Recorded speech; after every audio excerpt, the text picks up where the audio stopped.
Hello, this is Brother Les here again. This time to make another basic gardening and homesteading video. We've been gone a few weeks up on the Appalachian Trail in Virginia. But I wanted to talk to you this afternoon about composting. What we want to do, whether it's beekeeping, which I might make videos on that in the future as well, or gardening, is we want to see how God set up His creation in the first place to function. And so really it's a series of recyclings that happen. Nitrogen cycling, carbon cycling, and so much more. And so we look down at the soil here, and what do you see? This is just behind my backyard. Well, you see a lot of leaves, obviously, sticks, and this happens every year, doesn't it? Winds come through, dead sticks fall to the ground, and every fall, of course, we know the leaves come down and it rots down. So I'm just walking back there now, and I'm just looking down at the soil, and you see I don't have bare soil here. It's always covered, isn't it? That's the norm. But underneath there, boy, that looks like pretty good soil, doesn't it? It's made up of tiny, tiny bits of humus, and it's all these broken leaves and sticks, and it keeps breaking down until the actual nutrients recycle into the soil. Now, is this real good fertilizer? No, but it does provide a lot of what these plants need, and it keeps the soil covered and nice and moist. Now follow me to our big compost pile, and you'll see that I'm imitating how God set up His creation to function, but I'm just speeding up the process. So follow me on back here to the compost pile.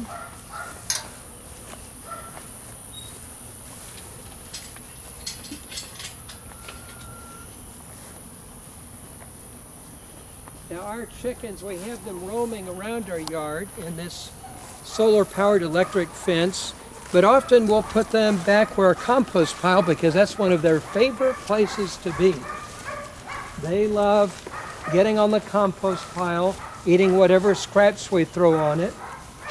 And we'll talk about what you can put on your compost pile and what you should avoid putting on it. But we do put them back here 2 or 3, maybe even 4 times a year. And we've got a pretty big compost pile. I'd say it's maybe 3.5 by 14 or 15 feet. And so you can see the chickens won't eat this, but they'll break down and try to find what they want to eat. But all sorts of peelings. We've got onion pieces here, potato pieces. We have grass clippings. And so what I start off with, I've got it right over here. I walk around and get a lot of bags of leaves. And people just bag them on up, and we just drive on by, throw it in the back of our truck or vehicle. And I probably put down, it doesn't look like it, but probably about 4 big bags on this side and 4 on that side. But it rots down quite a bit, doesn't it? Just like a big pile of leaves will rot down over time. And so anyway, so now if you look closely, we should see some worms. Yep, the worms really like it. See all the leaves down in there. And if you're in a drier climate or it hasn't rained in a while, then you're going to need to water your compost pile. But the worms love it, and the other decomposers, of course, this is what they want, all that organic matter, and it's a lot of carbon in there. And you do need a lot of carbon for your gardening, but guess what? I have to help them out with some nitrogen. So what do I put on there? I put down pine shavings from our chicken house where we put our chickens in the wintertime, and it's about several wheelbarrow loads of it with all the chicken droppings and so on. But also from our little chick house, we'll have pine shavings from that, so I put that down. This compost pile is actually not very old. I started this just a couple of months ago, and you can see, wow, that's starting to break down already, isn't it? Look at that. A lot of leaves, but there's a lot of other things I've mixed in. I've got some big sticks, which I'll separate out later, this is what I'm going to put on my garden when I plant my fall crops. Right now it's early June, so that will give this several more months, maybe 3 more months to really break down better. And so as I said, you can put all sorts of things, organic matter. It could be hay, a lot of leaves, small sticks, as I said, pine shavings from the chick or chicken house. What you want to avoid putting would be, you shouldn't just be putting chicken bones, like you eat some chicken, just throwing the bones here, or dairy products. Why? Because it could breed disease. Now there is a way to do it. When we slaughter our chickens, we put them in a separate pile and compost them a full 6 months. I'm talking about the chicken heads and the guts and so on. And they do break down the feathers, and eventually we can use that, but it has to be composted longer. Now I know this might sound rather unappealing, but the Chinese actually have been composting human manure for several thousand years, according to some friends of mine that are real expert gardeners, and they said it takes several years, but you can actually compost human manure, and they were doing that through a series of composting containers. I haven't done that, but I'm just saying people have learned how to do even that. So some things compost pretty quickly. Now what if you wanted to speed it up? I have had the barrel composter that you can turn. The more you turn it and air it out and mix it up, the faster it goes. And years ago, when we were doing a lot of composting, we needed it quick.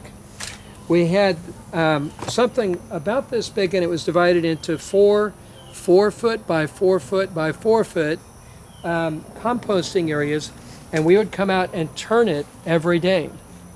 And so in a matter of just, what might take 4 months normally, you could get that done in maybe a month or more. So by mixing it up, you're going to speed up the process of breaking it down. And so, as I said, we're trying to imitate how God set up his creation to function. Leaves and things break down, an animal dies, and its bones break down. That calcium carbonate, it returns to the soil, and all the other nutrients, and it happens all the time. An animal goes to the bathroom, and that once again goes back in the soil and provides fertilizer. Now, is this a real high-level fertilizer? No. No, this is pretty low level. I have never had it tested, but it would probably test pretty low in nitrogen, phosphorus, and potassium, the big 3. It's going to have other micronutrients in it too. It will be a slow release fertilizer, and you'll still need to supplement with other fertilizers.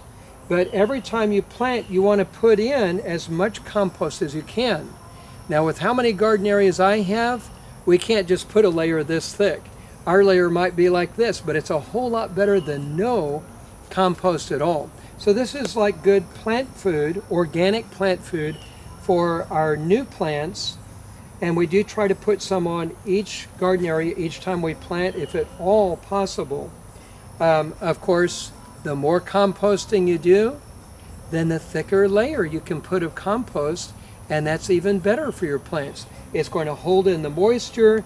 When I shovel this out, it's going to be full of worms of all different sizes, and those are like nature's miniature tractors just plowing through the soil, improving your soil porosity and your texture of your soil quite a bit. So I just wanted to show you and talk to you a little bit about composting, and this is super important.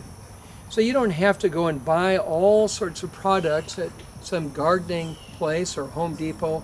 You could be making good soil, and sometimes they call this black gold, because poor soil is going to be real light in color, but you can see this. I know it's not broken down all the way, but man, this is pretty dark, isn't it? Yes, it is. You see all the worms hopping around, and the darker it is, it's full of so many good nutrients. All right, well, I hope that's helpful to you. Until next time, I hope your gardening goes well, and keep your eyes on the Lord, friend. All right, bye.